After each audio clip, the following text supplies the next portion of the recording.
That's right. We do.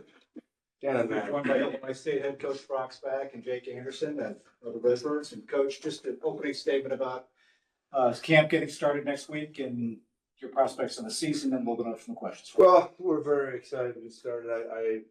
I've been very pleased with our progress. You know, we got back in the playoffs a year ago, won 10 games, and it's got a majority of our team back, and they've been working very, very hard. There's not really a college team out there that hard, but these guys have been very efficient and got good leadership up and down the roster, and it's been really good summer. So really curious to see where we're at and put it all together here. Start next week, right?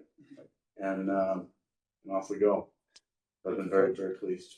Let's start with questions in the room, and for those that are joining remotely, when it's time to be prompted, just unmute yourself to ask a question. Questions from the room first. Coach Sam Herder with Hero Sports. What are your thoughts on having this in-person media day and getting everyone here together to kick off the season? It is interesting that you bring that up because being an older guy, we went to Zoom. I thought that was kind of cool, but I had reservations, but I've been very impressed. You know, Jeff and staff have done a great job, Mike and everybody. I just think it's been very well run and really enjoyable, and enjoyed seeing the players interact with each other, and then all the head coaches have been, they're all good guys, and we had a great dinner last night and had a lot of fun. So it's kind of nice to lay your hair back or pull your hair back and get and relax in front of them, because our games are so competitive. But it's been nice. A new age of college athletics getting ushered in with revenue sharing and not necessarily any more scholarship limits. Do you think that could increase the parity in the FCS nationwide, or could it eventually widen? That's a good question, Tim. I'm not, wish I had a crystal ball, but as I know, once we just talking about this, once you open Pandora's box and start playing players, you're not going back on, and we all have to, you have to get with the program or get out of the profession. But I think it's, if we can get some parameters around it a little bit, if it find out, I won't say rules, but just some guardrails would be helpful. I think we're a little better towards that now than we were a year ago. But the hard part for us is as players and coaches is when the rules change so much, and particularly when you have roster limitations now. And I think the way they set it up, I think with the designated student athlete DSAs, that made a pretty wise decision and made it easier for us to move into the next phase at 105. But I guess we'll see. I think it's resources are tough out there right now, but it's if you're going to be a really good football program, you got to have resources, and so I think I don't care what level you're at. I think that'll always be the case, and it's never not going to be the case. Jake, from a player's point of view, what are your thoughts on just a changing landscape? Kind of what Coach Beck said. It's hard to keep track of all of it, but they do a pretty good job holding meetings and stuff to make sure we know, everything that's going on as much as we can until they change it the next time. So yeah. Jeff Colback from Fargo. A lot of new in the league. New quarterback, new coaches, new commissioner. What do you make of that? Me? Yeah, it makes you feel really old. Tell you that. Because I think I just came in the league, but I'm the oldest guy. It's going to be interesting. I think that with change of personnel makes things maybe makes it a little more interesting. I think, but I know where we're at. I'm happy where we're at. See what happens with all the new coaches, and they all seem to be really good people and good coaches, and we know the league. The talent level in the league is very, very good. So we know we're as older players in our program know what they're going to see every Saturday. It's going to be tough, and you're going to bring your very best every Saturday. So I don't think that's going to change.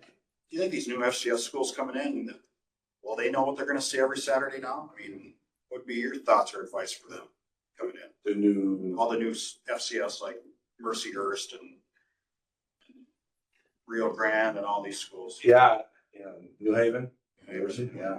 My son-in-law was there a couple of years ago. I would say that, yeah, that there'll be some growing pains, because this level's really no joke. I spent, you know, majority of my career in the Big Ten. I came here, and this league doesn't take a backseat to anybody. It's really good from top to bottom. Physicality of the league and the people, what they have, commitment level for all the programs in the league, athletic directors from the presidents to head football coaches, players. It's very good, and I don't know there's a better league in the country for parity. You got to come to play every Saturday. You got to compete.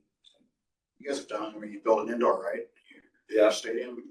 You gotta be Done a lot. happy with your investment. Yeah, we've done a lot, and had some pretty good green classes the last couple of years.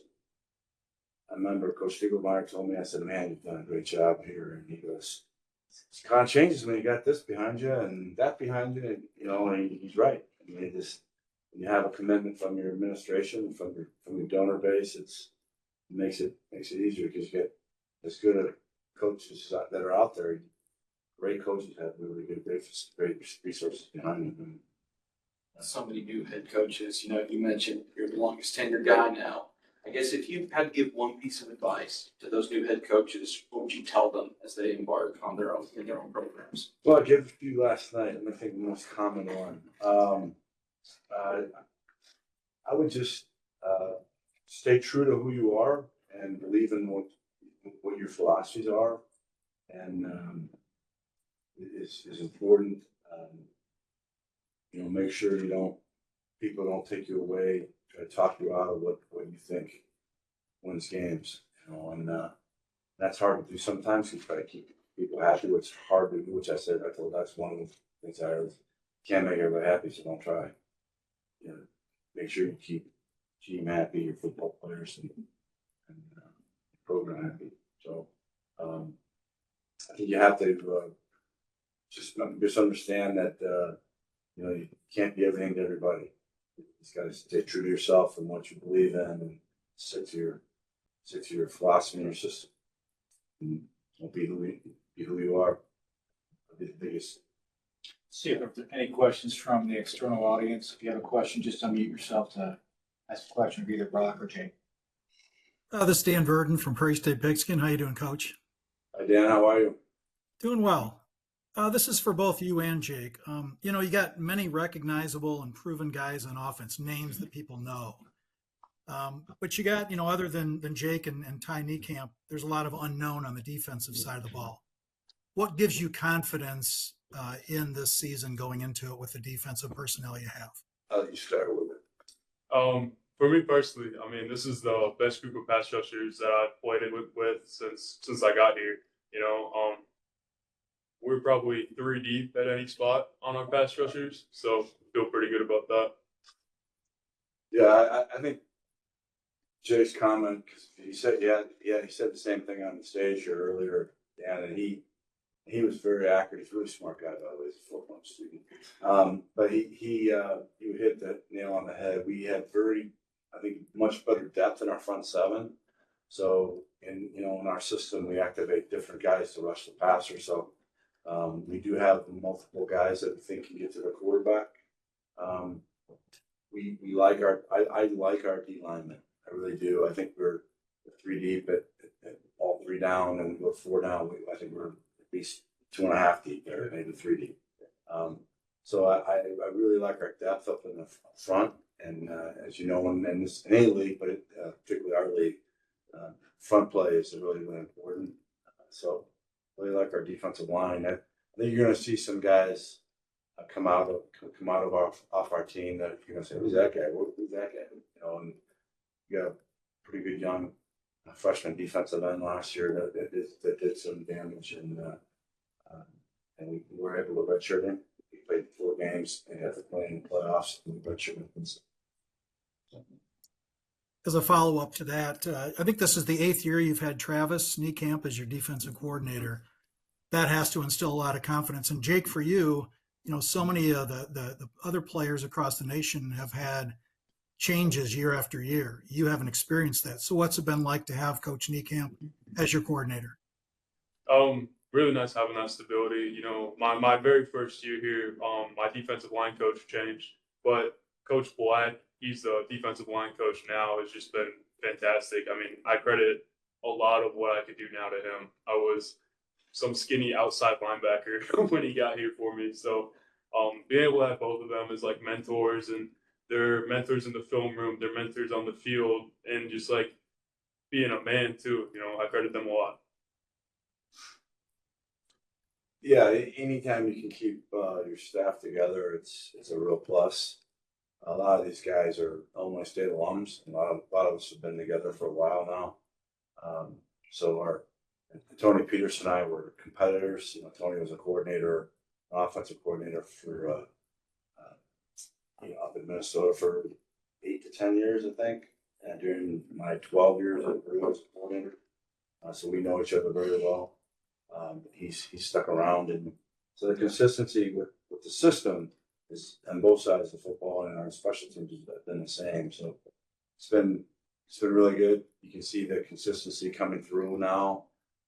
Really like that. And you mentioned Travis. I think Travis is a tremendous young but he's an experienced coach that does a lot of things. I guess he's not even.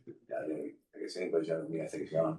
But he's a very experienced guy and done a really good job at our place. And for me to not have the daily, the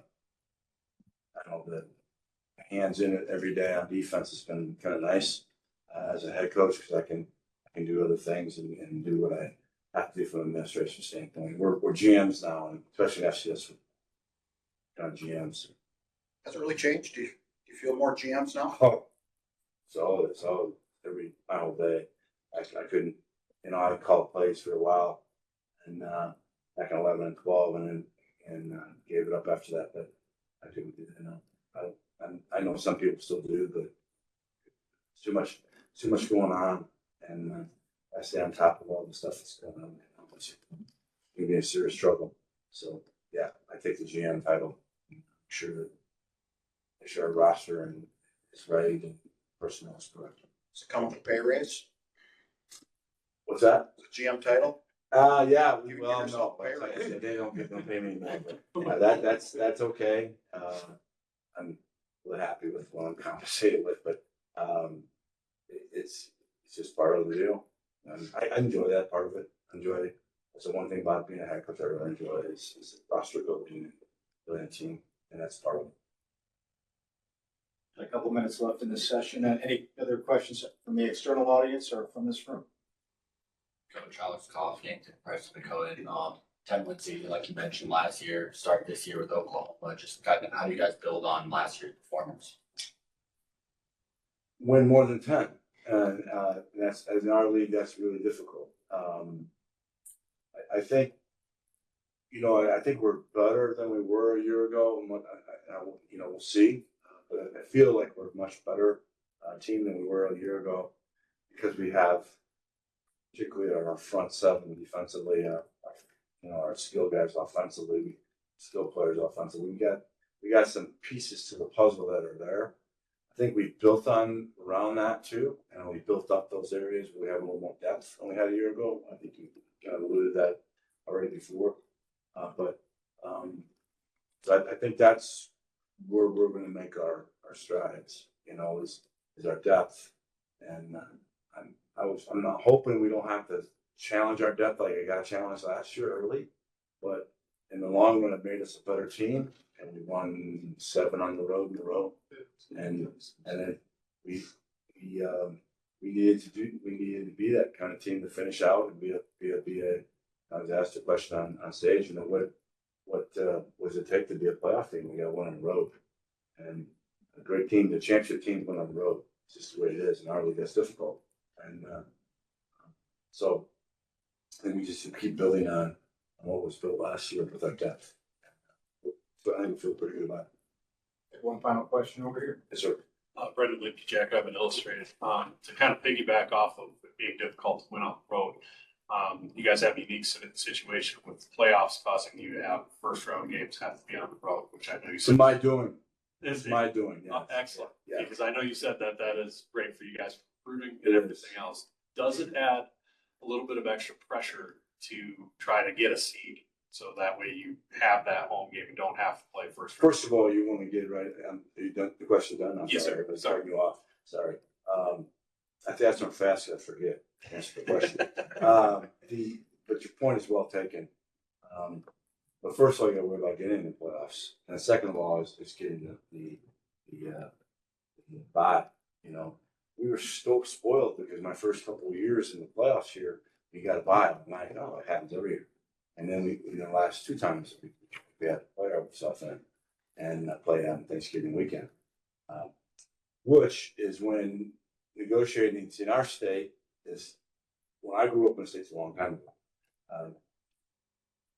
Wilmington, normal Illinois is where you want to end up on Thanksgiving weekend because that's where the state championships are held. And when I came back, I was signing my contract and I looked over at the AD at the desk and I said, the state championships aren't here anymore. I've been at Purdue for so long. And he goes, no, that's unbelievable. It's taken 14 years of politicking and getting things lined up and, contracts to run out and getting bids in and all that. Everybody in the state who was football related, particularly head coaches and ADs for that matter, wanted the playoffs at our place because we're centrally located. We have a renovated stadium now. It's really a nice place to play outdoors and chili some days on Thanksgiving weekend. But in Illinois, this is where you want to be. So got well behind it, and they've asked me 5 times. I think it was at least 5 times. Coach, you said no right before they're going to sign the all open that if you have a first round tournament game, you go on the road. I said absolutely. So I think it's that important. And really, to be honest with you, we obviously love to have a home game, but it's fun to play on the road in the playoffs. It's fun to see Mike on the road. He's usually with us. We've only been on the last two times down in Southeast Missouri. We've had a good time after the game. It's fun to win on the road. And it's one time now we're cheering for everybody in the Missouri Valley. We're trying to, hey, it's what we do. But it's fun to win on the road. So we just turn that around and that's what we do. So you're right. If you now at our place, you said you want to play better, get a bye, or you won't. If you have a problem playing on the road, we don't, and we like it. Personally. Hope that answers your question. That's it. Thank All you right, very much. you bet. Okay, thanks very much. Appreciate you.